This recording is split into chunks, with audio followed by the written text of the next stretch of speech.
ئامېرىكىدىكى ئەڭ چوڭ مۇسۇلمان ئاممىۋى جەمئىيىتى بولغان ئامېرىكا ئىسلام مۇناسىۋەتلىرى كېڭىشى ئامېرىكىنى بازا قىلغان مېھمانخانا زەنجىرى خىلتوننى شەرقىي تۈركىستاندا ۋەيران قىلىنغان bir مەسچىتنىڭ o'rniga سېلىشنى پىلانلىغان مېھمانخانا پىلانىنى توختىتىشقا چاقىردى. Мәзкур тәшкилатның дәүләтлек иҗраия директоры Нихат Авад ва тадқиқатчы Исмаил Аллисон язма баянатында Xitoy Uyg'urlarga qaratilgan irqiy qirg'inchilikning bir qismi sifatida Uyg'urlarning madaniyati, tarixi va bo'libmi islom kimligini yo'qotishga urinyotidi dedi. Bayonotda mundaq deyildi.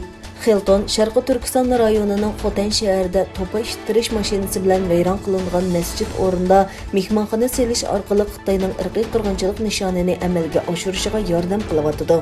Bayonotda Xiltonning Xitoyning Uyg'ur va boshqa musulmon osonliq millatlarga qaratilgan zulm siyosatidan hozirgacha xabardor bo'lishi va bu turni to'xtatishi kerakligi ta'kidlanib mundaq deyildi. Uyg'ur xalqini yo'qotish uchun Xitoy madaniyatini yo'qotish siyosatini yo'lga qo'ydi. Masjid va ibodatxonalar nishon qilinmoqda. Avstraliya strategik siyosat instituti 2017 yildan boshlab rayonda 16 ming masjidning vayron bo'lganligi yoki buzilganligini o'tirg'a qo'ydi.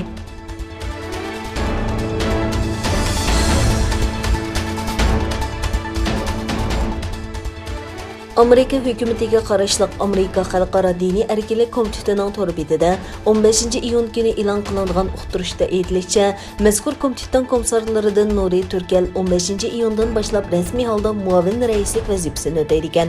Uqtirishda aytilishicha, bu qatimqi yangi tangshishda muavin raislikka tayinlangan Nuri Turkelni 2020 yil may oyida Amerika Avam palatasining raisi Nancy Pelosi xonim bevosita komissarlikqa tayinlagan ekan.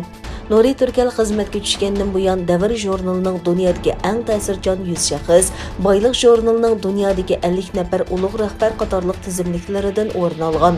Bu qatam yangidan tayinlangan komitet raisi Neydin Mianzi bu haqda so'z qilib, bundan keyingi xizmatlarda muavin rais Nuri Turkel bilan texmi zich hamkorlashib, diniy e'tiqod erkinligi sohasida texmi ko'p utuqlarni qo'lga keltirishni umid qilaman degan.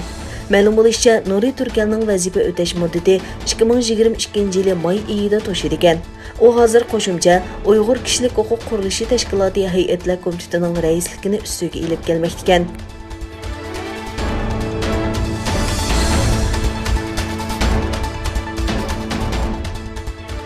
Amerika bilan Albaniya yangi kelishim imzolab Xitoyning 5 üskünlərini işlətməslikdə birlikə kelgan.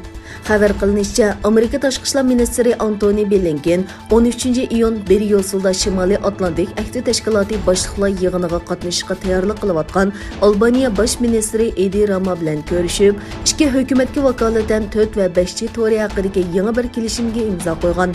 Bìlən imzo qo'yish marosimida muxbirlarga ikki taraf bu kelishimga imzo qo'yib, ishonchlik telegraf uskunlari bilan ta'minlovchilarning mahsulotlarini ishlatib, boshqa davlatlarga yaxshi ulgu tikildi deganlarni bildirgan.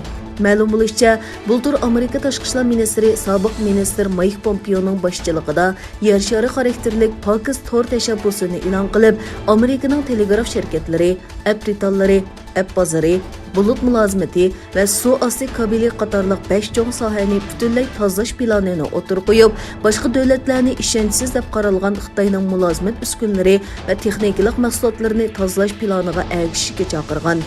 Angliya, Chex, Polsha, Shvetsiya, Estoniya, Ruminiya, Daniya va Latviya qatorliq 10 davlat Amerikaning tashabbusiga ergashganligini e'lon qilgan.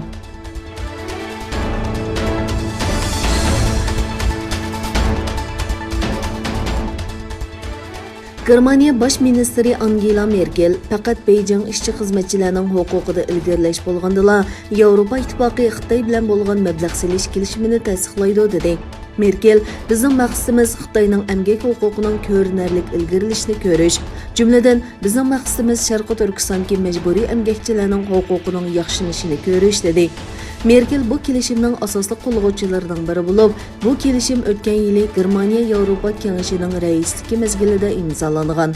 Kelishimda Beyjing xalqaro emgak tashkilotining emgakchilarni qo'g'daydigan va majburiy emgak qilishni cheklaydigan bir qancha qoidasini ma'qullash uchun to'xtamay tirishishga va'da bergan. Xitoy doiralari millionlagan Uyg'ur va boshqa musulmon osonliqlarni odil sotlamay tutib turish va ularni arzon emgak kuchi manbasi sifatida ishiltish bilan ayblanmoqda.